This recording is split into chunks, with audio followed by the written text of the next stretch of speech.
No, We're gonna start over.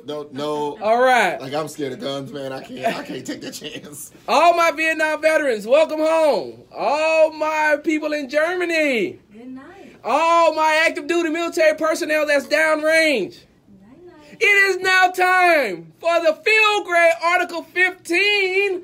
And Rodney, you know who we giving it to today? No. We gonna give this work to Agent Orange, President Trump. I didn't say his name because I want to remain nameless. The voice you're hearing is a random man, not Rodney Waits. Go. President Trump, you gonna get this work today, bro. How in the hell can you say that the Philadelphia Eagles are no longer invited to the White House when they weren't coming anyway? Bro, what are you doing with your life? And like I always say, every time I give you the Article 15 or I talk about you, what are you doing on Twitter? What are you doing on social media? What are you doing even caring about that? There are real world situations going on that you need to be worried about. Why in the hell do I need to see you tweeting that you're going to have a party and the Eagles ain't invited and you're going to do a real party and we're going to sing the anthem and the NFL players can't run to the locker room? Go ahead, Rodney. Go ahead. But why at 3 o'clock did he? Like, is this the West Coast games? Like, the second set of games were the Dallas Cowboys, meaning the San Diego Chargers and the Seattle Seahawks. I'm like, why did you say 3 o'clock? Guess what? Donald Trump, I don't know why you made me talk louder now. Anyway, Donald Trump says, oh, you broke up with me? Let me tell you what you didn't know. 15 minutes ago, I broke up with you. Exactly. It's middle school. You're going to get this work, President Trump. Now, listen, you're going to talk about you're going to have a party and play the anthem and you got the bands there, the military bands, and the NFL players can't run to the locker room. You mean like how you ran from your military responsibilities and your military duties by getting deferments? Do you mean that? How about you show up to the party with a DD-214? Oh, you don't have one of those, do you, Mr. Trump? Do you, President Trump? So to say that these guys are not invited after 81 first said they were coming, then they say, no, we're not coming. They told you. Listen, they didn't even have a trophy good enough before they started screaming out, we ain't going to the White House. Yeah, we're good. We're good on that. Exactly. Let me ask you, I said this earlier to someone, like, isn't it double disrespect for you guys in the military when someone in the other military tries to throw away fake patriotism? Like, doesn't that just burn you guys up when it's not even being a fake tough guy, but being a fake patriot when everyone, watch this, of age, has the opportunity to join up? Bro, I joined the military at 36 years old.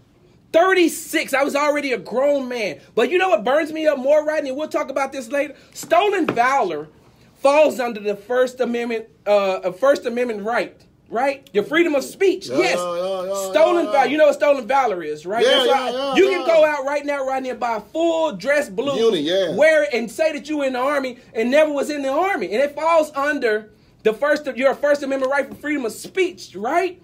And people are like, oh, okay, that's cool. But you can't take a knee in a silent protest when unarmed civilians are being killed by law enforcement officials. That's just unpatriotic. Listen here, President Trump. There's no possible way you could ever tell me about patriotism, no way you could ever talk to me about the military because you did not serve. Now, I don't hold that to standards for everybody, but when you get, besides yourself, sir, when you get a little disrespectful, when you've never slept in a 20-man tent in a bunk bed at 37 years old, sir, when you've never had to go out and don't know if you're going to come back, when you don't even know how to hold a weapon, when you're eating MREs, when you're riding through a city where anybody can walk up and just blow themselves up, or IED, or a V-bed, which is a vehicle bomb, when you've never experienced that, sir, don't talk to me about patriotism. Don't tell me about how you're going to do all this, that, and the other. No, I don't want to hear it. President Trump, you're going to get this work. The Eagles don't care. It's just like when the Warriors came. When the Warriors came to D.C., did they go to the White House? No, they went to the African American Museum. Plus, the fact that some of the Eagles still want to come and you told them no, that only makes you look good in trailer parks, sir. Oh, and some of those Fortune 500 companies here in Houston. The mayor of Philly said This only proves that our president is not a true patriot, but a fragile egomaniac obsessed with crowd size and afraid of the embarrassment of throwing a party to which no one wants to attend. I said Huckabee will be there.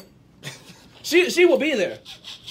You know what? I'm going to say this, and we got to get out of here. Hey, Mr. President Trump, I would like for you and the vice president to go have a seat in Starbucks and wait on whatever Huckabee to come up in there. Sports Talk with Big Sarge on Century Radio Network. I will see you all tomorrow. Wait a minute before I go to AJ. What did I just say? I'm going to see him tomorrow, right? Like LeBron. I don't even like the president no more. Is that a package? This is a purse. I'm out. Get up out of here. He walked into the door. Feel good no more. All right, good night.